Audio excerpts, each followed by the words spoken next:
Good afternoon, everyone. Welcome to M365 Community Days and see who is here with us. She's Karuana Gatimu.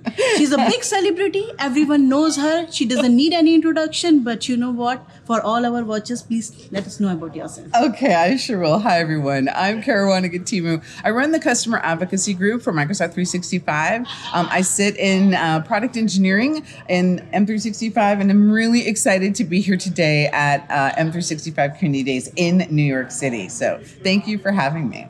Yeah, and one myth I really want to get out of it. She's not from the marketing person, she's a technical person. So treat her nicely, man. That is true. That Yeah. is true. You know, sometimes people, you know how it is to be a woman in technology. Yeah. Sometimes people assume that you're X, Y, or Z. And so I like Simply, people yeah. to know I'm a business solution architect. I was a SharePoint technical person before I moved into Microsoft. That's actually what got me inside of Microsoft was the community and really being able to apply SharePoint to business problems. And so that's one of the things about these events. There's a place for everyone, but if you don't own your narrative, then somebody else will. So own it yourself.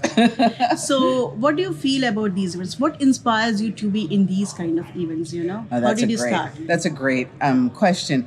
Really, what inspires me are the people. I really get a lot out of helping others. Mm-hmm. And this community did so much for me. I found the SharePoint community at a time in my life where I was having to reinvent everything, my personal life, my business life. And the community was so welcoming. And I got to learn a lot from other people. And it let me completely reboot my career. And, you know, I give the community full credit for the job that I have at Microsoft. That's what got me noticed was being at these local community events and writing blogs.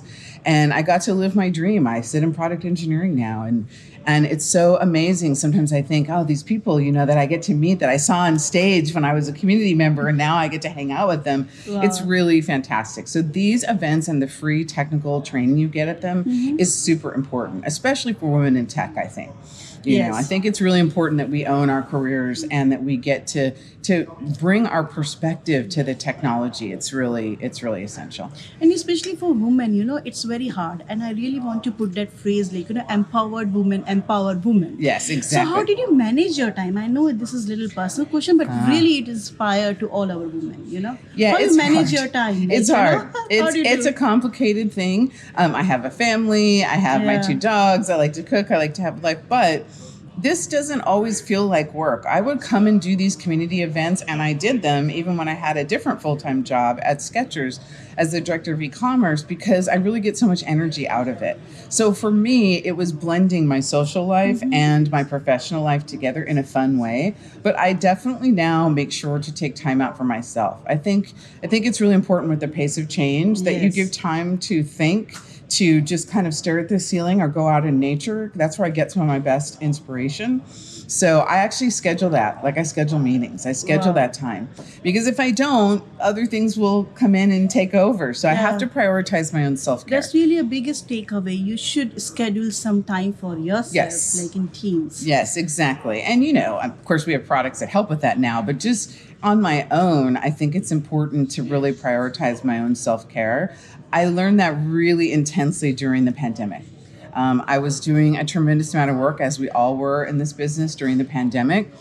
And I really found that, speed kills in that sense, right? Going too fast. So being able to slow down really enables you to have better relationships, to, think about your career more intentionally so that you're doing things instead of things happening to you. Like taking that ownership of what your professional experience is like.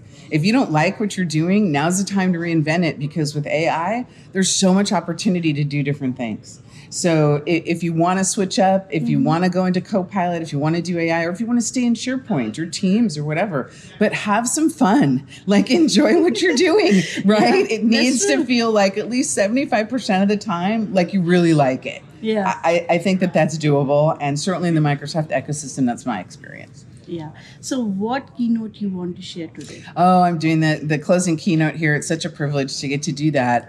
So I'm going to be talking about Copilot and the career opportunities, but also the different components of Copilot. I think we're learning about the individual AI assistant and the assistive technologies that are there, but there's new features that are coming. And I really want people to be able to connect Copilot implementation to business outcomes. That's what it's really about. So I'll talk a little about that and maybe show some some cool demos. Yeah, we are so excited to see her demo. Everybody excited. That's nice. I'm glad.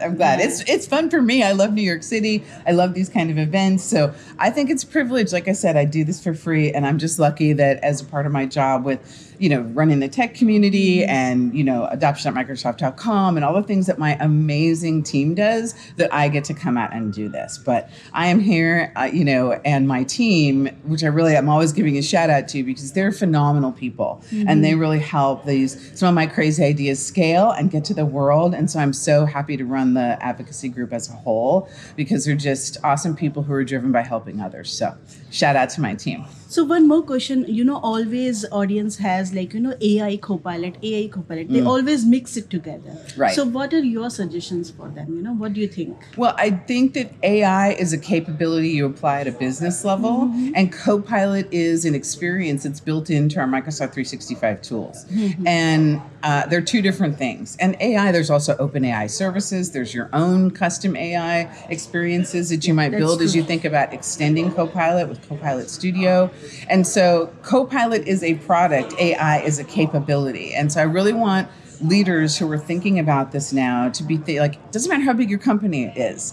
You're a leader in the era of AI, even if you only have 10 or 15 or 100 people in your company. So how are you going to leverage AI to do more for you? Whether it's, get a product out faster, increase revenue, help more customers, really make that connection between AI as a capability for your business and Copilot as a tool that makes those two things go together better. That's great. Yeah. So thank you so much for sharing a lot of knowledge to us, and thank you for having us. Thank you. Absolutely. So much. Thank you. All right. Bye.